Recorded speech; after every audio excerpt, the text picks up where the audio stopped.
From Vladimir Klitschko being the perfect example of a glass cannon to Amir Khan's inability to take a punch, here are some amazing boxers with terrible chins.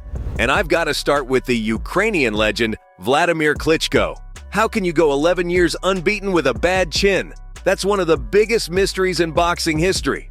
During his peak, Klitschko was compared to the all-time greats. Looking back at his fights during that decade of domination, though, it's easy to see how he survived.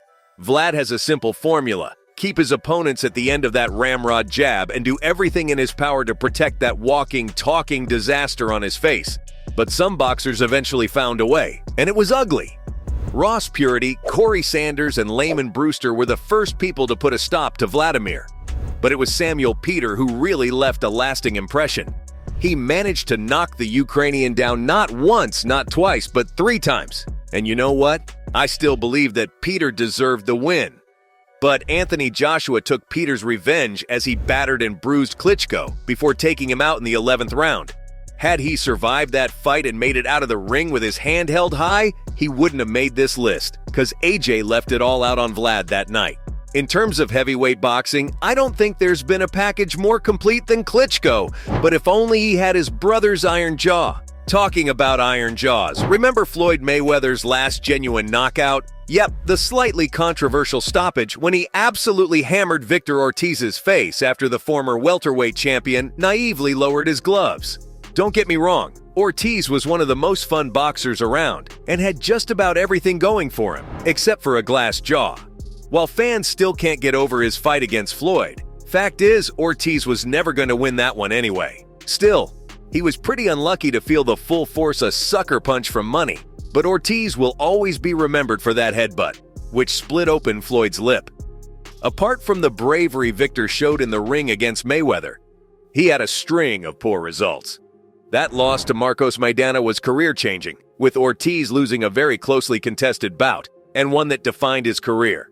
Great, stylish boxer who could act the part, but has a chin that'll break into a million pieces on first contact.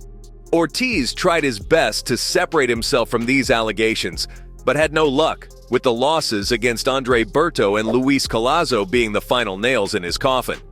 At least Ortiz had a phenomenal career at a pro level. All Artur Szpilka is known for is his unsuccessful challenge for the WBC heavyweight title back in 2016, and a chin that couldn't take any beating.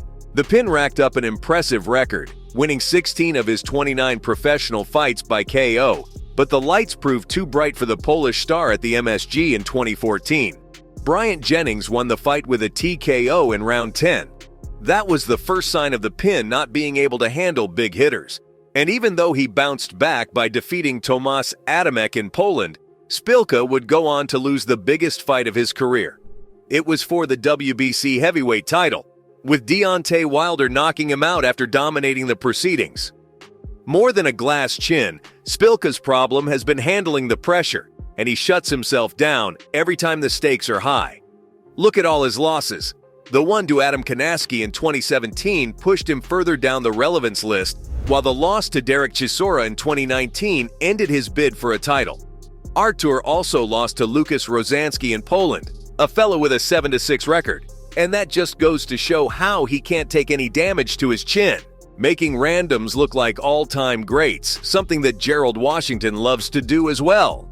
Another challenger for the WBC heavyweight title, Washington deserves more respect than he gets, but he doesn't make it easy for himself either. The Black Rooster had the talent to make it big in the boxing scene, and he looked the part up until the 20th fight of his career. Washington took on Deontay Wilder for the WBC heavyweight title in 2017, and Wilder won by TKO. That was the beginning of the end for Washington, as he's gone on to lose 5 of the last 7 fights he's been in. Disastrous. To make matters worse, he made Adam Konaski look like Mike Tyson, while Charles Martin gave him a beating so bad that everyone was reminded of George Foreman. Simply put, Gerald ain't it, just like Audley Harrison. The Brit peaked during his amateur years, winning Olympic gold back in 2000.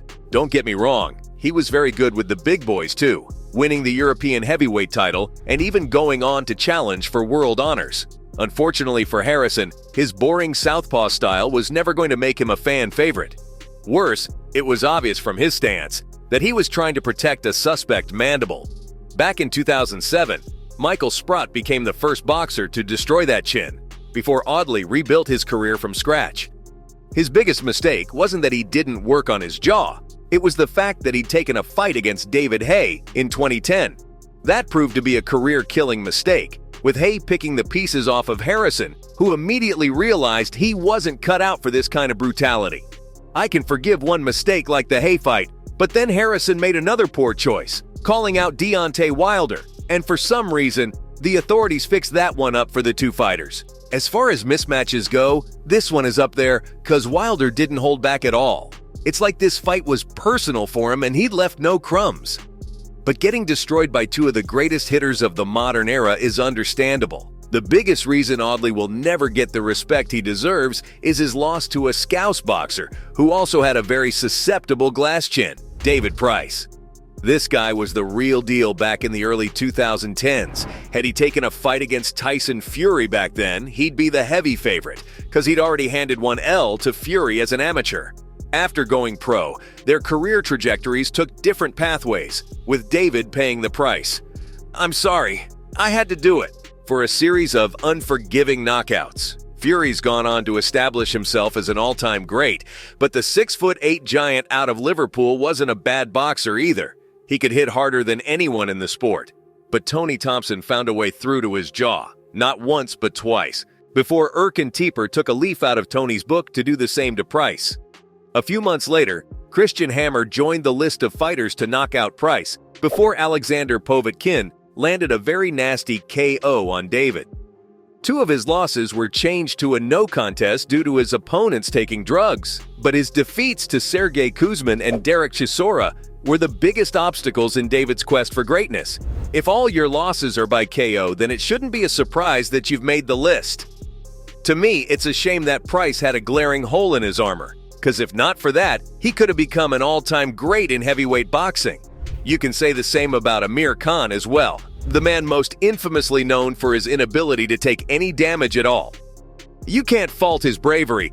Khan would walk headfirst into fights, and people loved him for his confidence, to an extent where you'd think there isn't any chink in his armor. But that wasn't true, and Breedis Prescott proved that with a wrecking ball for a fist that ended Amir's unbeaten record, losing in under a minute back in 2008. The superhuman speed that Khan had helped him become a world champ and enjoy a lot of success at the highest level, defeating Marcos Maidana over 12 rounds. Many believed that surviving a heavy hitter like Maidana had done wonders to Khan's legacy, but Danny Garcia exposed the vulnerability which was always a problem for the Brit. Canelo Alvarez and Terence Crawford piled on the misery, winning by stoppages. And Amir had also gotten much slower with age. When you lose the one thing you relied on for defending your glass jaw, then the best idea is to walk away from a sport as devastating as boxing. Khan made the decision quite late, after losing to Kell Brook, who beat his backside in the ring. Say whatever you want about Amir. He was an excellent fighter, but he couldn't take a punch to save his life. So, from Amir Khan's inability to take a punch, to Vladimir Klitschko being the perfect example of a glass cannon in boxing, these were some of the best boxers with the worst chin.